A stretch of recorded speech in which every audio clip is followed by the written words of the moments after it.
roughly 5,000 years ago, along with agriculture, humanity developed a nomadic lifestyle, or more specifically, pastoralism, and that's when nomads emerged. This was due to the vast steppes across Asia and parts of Europe, which were ideal for grazing livestock but much less suited for farming. The steppes, as you may know, are the natural habitat of the horse. So it didn't take long for nomadic people to realize that a rough ride is still better than a long walk. If you thought of nomads as a bunch of wild bands living off war and raiding, think again. The Sumerians, Scythians, Sarmatians, and other nomads had their unique cultures and were skilled in various crafts, including metallurgy. For instance, the Sumerians, who lived at the same time as Rome's founding, already had cavalry armed with long swords. Their successors, the Scythians, developed highly mobile mounted archers wielding complex composite bows. The Sarmatians went even further, forming heavy cavalry forces, which some believe were the blueprint for European knights. Despite their warrior nature, nomads didn't see land as a means of wealth. Although they traded with agricultural societies and sometimes raided or went on military campaigns, they had no interest in capturing cities or governing them. For the most part, they held a certain disdain for settled life.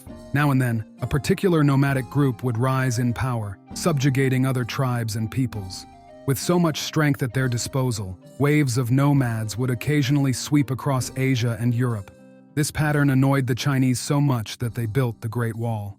In the 12th century, Chinese military units even conducted raids into the steppe, capturing slaves and wiping out segments of the male population. But neither the wall nor this harsh policy saved China from the Mongols. In the early 13th century, the Mongols crushed a Russian army on the Kalka River, and 13 years later launched a Western campaign that saw Russia's fall, Poland and Hungary ravaged, and European knights decisively defeated at the Battle of Legnica. Around this time, Mongol forces were also busy conquering China, although the Mongol-Jin War, one of the hardest parts of the campaign, had already ended in 1234. By the time of the Western campaign, Genghis Khan had already passed away, and the death of Khan Ogedei in 1241 was one reason for the Mongols' return from Europe to Mongolia. The conquest of China wouldn't finish until 1279. Afterward, Mongolia controlled a territory that could be called the second largest empire in history and the biggest of the Middle Ages, almost twice the size of today's largest nation, Russia. Looking at a map of the Mongol Empire, though, it's important to understand that, like any nomads, they didn't try to rule over agricultural societies directly. Usually, defeated peoples retained their ruling dynasties, political structures, way of life, and religions.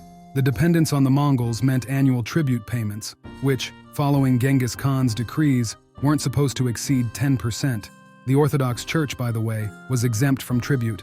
Also, a prince needed permission to rule, called a yarlik, which granted them authority.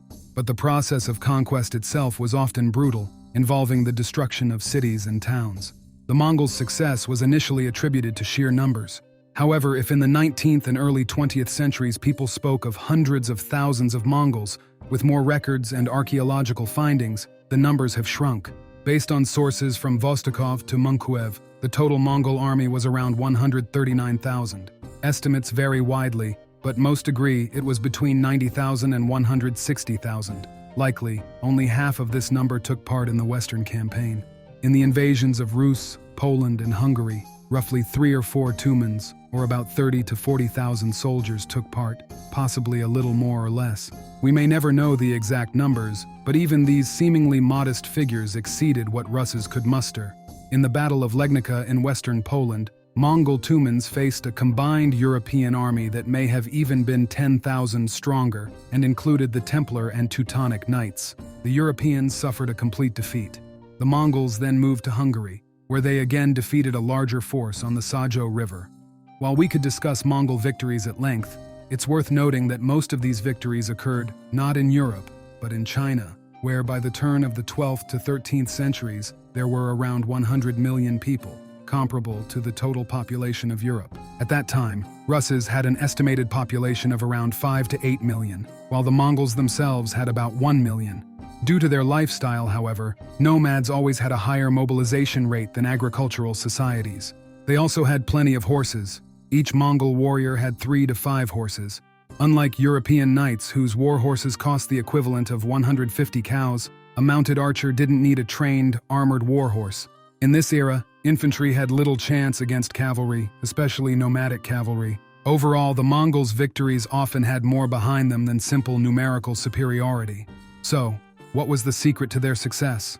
First off, let's note that, despite having a vast number of mounted archers, the Mongols also fielded heavy cavalry on robust horses, providing protection and offensive capabilities that could rival the knights, who, by the way, hadn't yet discovered plate armor in the 13th century. But, oddly enough, the main reason for their success was simply that they had an army.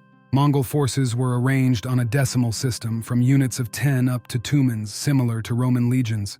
Their army had strict hierarchy and discipline, with an institution of officers called yurchi, responsible for battle planning, scouting, and troop deployment. Long before a campaign began, dozens of envoys and traitor spies were sent to gather intelligence on enemy population, forces, and cities. Just before hostilities, merchants would spread rumors of the Mongol army's vast numbers and invincibility. The army's unified command gave them an unparalleled flexibility in battle. Their tactics included constant maneuvering, feigned retreats, and sudden flanking attacks, making the army move like a living organism. For example, historian Lislov describes how, at Legnica, the Mongols used smokescreens to counter European archers and deployed light cavalry against the heavy knights. When the main European forces were locked in a seemingly victorious fight, Mongol heavy cavalry attacked the knights' flank, causing chaos. So didn't Europeans and Chinese have organized armies? Well, you have to ditch any notion of medieval states resembling modern nations. Feudalism was synonymous with fragmentation. For instance, 13th century Russes was divided into around 15 principalities, each led by a prince with his own militia. Europe and China, too, were a mosaic of states and principalities often at odds with each other. In Russes and Europe, a professional warrior was unimaginable without a war horse. Equipment was expensive, limiting the number of retainers, and peasants, who made up 95% of the population, were largely removed from warfare. When lords coordinated a campaign, they might agree on a battle plan, but once the fighting began, they were essentially separate units with no central command. Sometimes a high-ranking noble took charge, but generally armies divided into tactical units, usually relying on head-on charges rather than coordination. Eventually, this semblance of order would break down into individual skirmishes. So the key to the Mongols' success was indeed the organization of their army, which stemmed from Genghis Khan's preceding military reforms. A typical Mongol warrior was likely less well-equipped and trained than a European knight who was a hereditary warrior. A small clash between Mongols and Europeans would likely favor the Europeans, but in large-scale battles, the Mongols' coordinated tactics provided an undeniable advantage.